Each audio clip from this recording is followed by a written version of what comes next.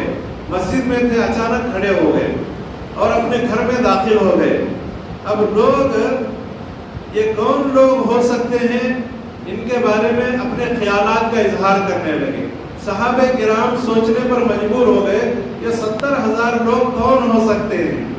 تو بعض صحابہ نے کہا شاید یہ وہ لوگ ہیں جنہوں نے اللہ کے رسول صلی اللہ علیہ وسلم کی صحبت اختیار کی، یعنی جو ایمان کی حالت میں اللہ کے رسول کی صحبت اختیار کیے.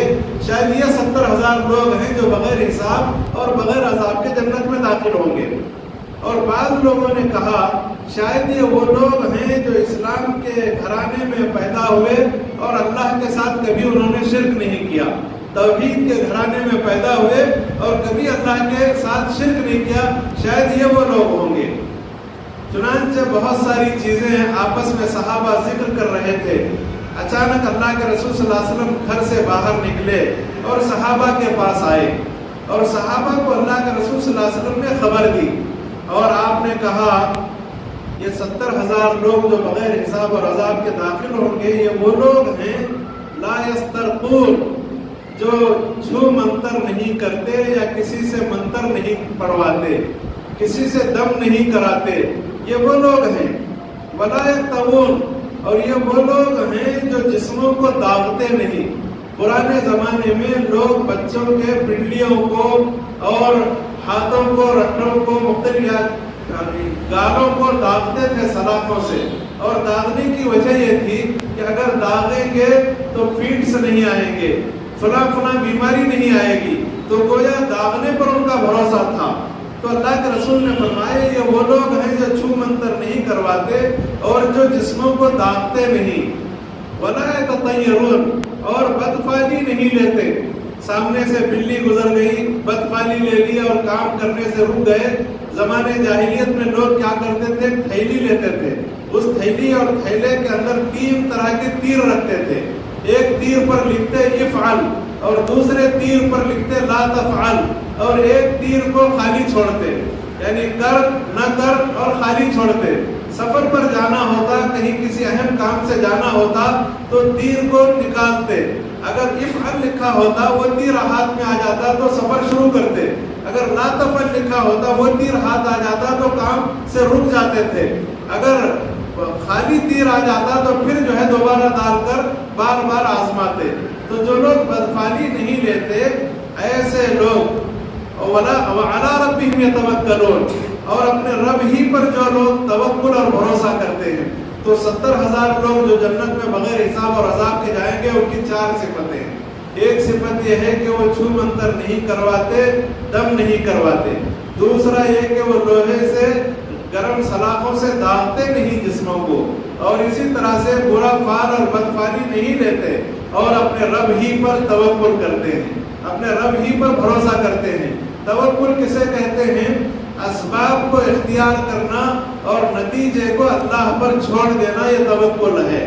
مثال کے طور پر آپ بیمار ہو گئے تو بیمار ہونے کے بعد علاج کرنا یا سبب کو اختیار کرنا ہے، دعا کرنا یا سبب کو اختیار کرنا ہے، پھر اس کے بعد شفا کی امید اللہ سے رکھنا، یہ توکل ہے۔ تو اسباب کو اختیار کرنا اور نتیجے کو اللہ پر چھوڑنا، یہ توکل ہے۔ آپ گھر سے باہر نکل رہے ہیں، گھر کو تالا لگا کر نکل رہے ہیں، تب تو یہ توکل ہے۔